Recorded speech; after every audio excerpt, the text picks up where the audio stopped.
It's a November the 16th. It's a very exciting year. I have experienced one of the most contending and exciting presidential election. The world economy is changing rapidly.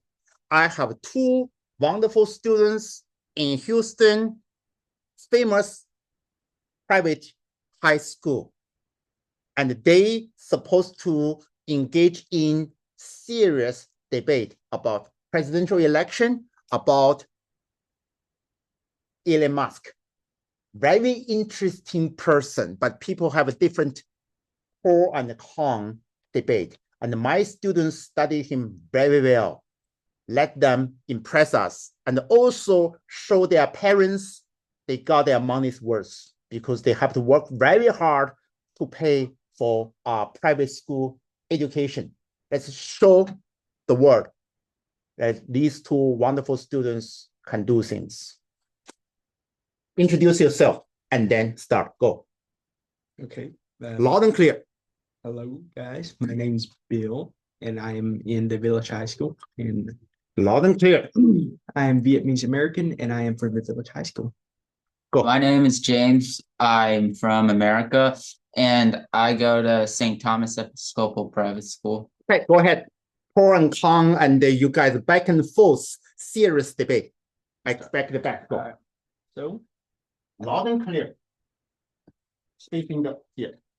Elon Musk is a very innovative man, and he often revive a lot of industries where not a lot is going on. So for example, you see in the car industry where a lot of new designs in cars back in 2007, 2010s when Tesla started. They're often pretty simple, and the only real innovation comes from the Toyota Prius, which is a hybrid car. So when Elon Musk came in and he popularized EV cars with his lot of Model X, Model Y, and Model M and all that, he basically caused all the other companies to either set a subsidiary where it's focused on making electric cars or trying to make their own brands and their chains of electric cars to compete with Tesla.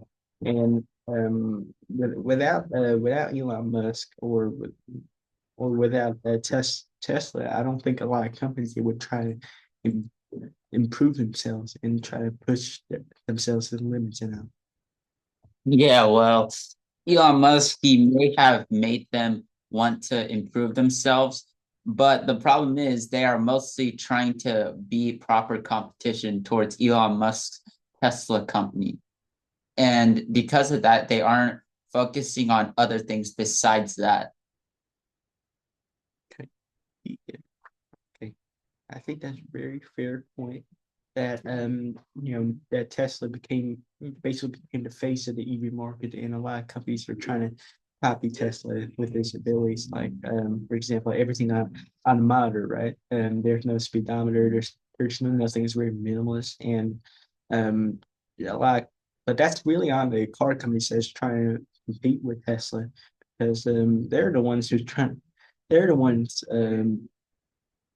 because they just saw Tesla as something to be copied rather than something to be learned from, and they would, and as a result, a lot of car companies are trying to copy Tesla, and that would result in um, a lot of the same chains and the same lines, and that's how industries become very stagnated.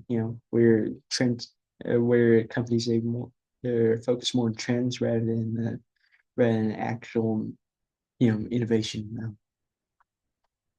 Yeah, well, when it comes to improving themselves and getting inspiration from Tesla, that is one good thing about Elon Musk's company. But in Elon Musk's Tesla company, you could say that he treats his employees rather harshly because, like, if you are going to be running a business, you have to give your employees better working conditions rather than just pushing them to their limits. Okay. Again, that's also a very fair point. There's a lot. there's a lot of instances where Elon Musk or in the Tesla factory where the company they practice a lot of illegal practices like union busting, where if you try to join a union or try to form a union among the workers, you would be fired. And um, I I agree that that's a really really bad thing. That's a really bad thing to do. But get that there's a lot of other companies that they're also doing as well. For example, Amazon, they're very against using unions and all that. And it took for an entire chain, or it took for an entire factory to strike for a very long time until Amazon decided it would improve their work conditions. And still by now, a lot of warehouses and a lot of workers and all that, they they do not have favorable working conditions and are also really for low pay. So I think that's something Elon Musk can improve on. And with a lot of incidents like that, that probably would result in a lot of workers trying finally realizing that they have the power over Elon Musk and over Jeff Bezos, and they would really try to work with him and collaborate with him to make a better solution for our parties involved, which means that the profits can keep going up, while the working conditions can follow it as well. Yeah, well, even if even if that is the case, as I said before, he treats his employees as his minions, which is pretty much how they are. What's stopping him from treating the others the exact same way? He doesn't think of them as partners. He thinks of them as pawns in his in like their entire game. So I think that often boils down to what American corporate culture is like, where it's a very top-down system. And for a long while now, ever since the rise of the second industrial revolution, there's been the top-down corporate culture. It never really ceased to exist. And you get a lot of bosses like Andrew Carnegie or Rockefeller and all, where they're very mean workers. They're often very they're they often are very ruthless, and they're often they only see the big picture, and they often ignore a lot of the individual stories that each pawn of them has to go through and to end up here right now. But I think for Elon Musk to change and all that, that would require not him being fired, but more of it as reforming the entire culture of what working in a very big corporation like Tesla, or basically every single one of Elon Musk's companies, and just trying to focus on just, oh, Elon Musk is a very bad man, he should be fired. It's ignoring that practice, that culture that has been existing for over 150 years by now. Yeah, well, I think you guys are taking the thing about futuristic a little too far, because Elon Musk's new Cybertruck, I'm pretty sure we all know about that. Yeah, well, you could argue that he calls it the Cybertruck as a way to indicate the future of cars, as like you can make cars flying eventually. And the Cybertruck could be a way to like show the future of when cars get to that point.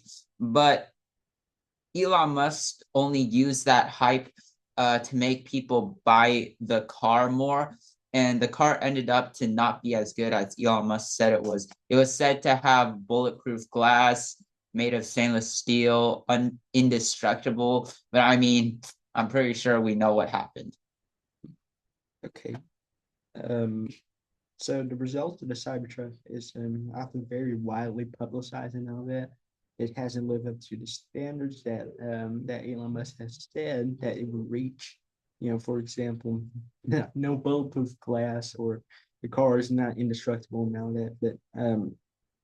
But I think he has a rollback on a lot of these promises due to safety, because if you know anything about cars, they would actually intentionally crumple.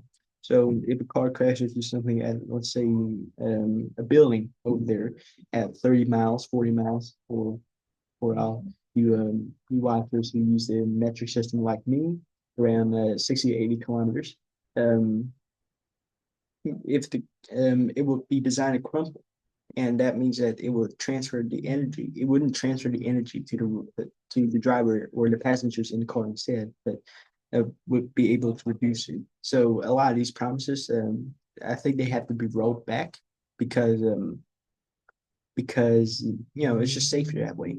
It's just way safer to have a car crumple and not transfer its energy to drive, not transfer his energy to the driver, than for having the driver take all on the full effect and gotta have it be with the consequences later on, which would often result in death.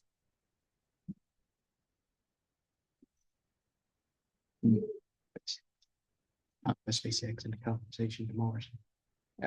Okay, so about and I think one blunder like the issue with the Cybertruck doesn't really invalidate every single of his achievements now.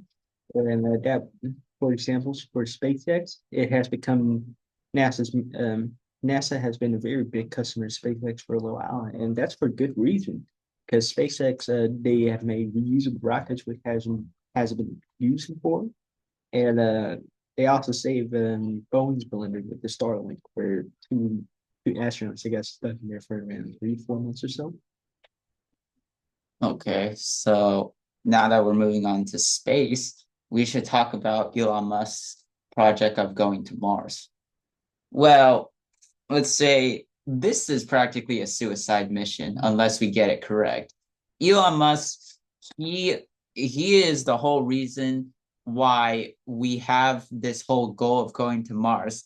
But what if this never happens? Every single attempt is just failure after failure after failure. What will people think of that if this is the case? Like, and don't forget, if this it takes a really long time to get to Mars. Not only is it going to turn out to be a failure, and suicide.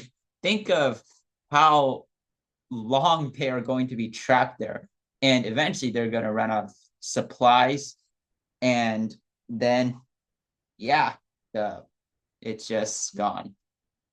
Okay, so about Elon Musk's project of going to Mars. It's it's a very dangerous mission now that it was not really expected to happen during 2035 and 2030 now that because we're too close to 2030 to 2035. So I expect this project to probably launch and probably to be achieved in at least around 2045 and 2050. And that gives NASA and SpaceX a lot of time to think about it and try to plan this mission itself. A lot, they could work with a lot of botanists and they could work with a lot of engineers and astronauts because they have a lot of resources that they can use to make this impossible mission possible and maybe even successful now. And it's not like they're going to spend, they're going to spend people immediately. They're definitely going to try to test this out because there's a lot of training facilities that's trying to recreate the feeling or the atmosphere of Mars itself. And just you're gonna have a way out we're gonna be all in our 40s when this mission is probably gonna finally be achieved. And basically, yeah. SpaceX and NASA, they still have a long way to go, but it's not like time is a really an issue when it comes to space missions, right? It's not like the Soviet Union is on their way to colonize Jupiter and one of Jupiter's moons or Pluto now. So we can take our time, we can be patient, and we can gather enough resources, and we could develop enough technology to finally go to Mars and maybe even colonize it. Yeah, well, at the end of the day, we all have our opinions on Elon Musk. Yep, we all have our opinions on Elon Musk. All right, see y'all later. See ya.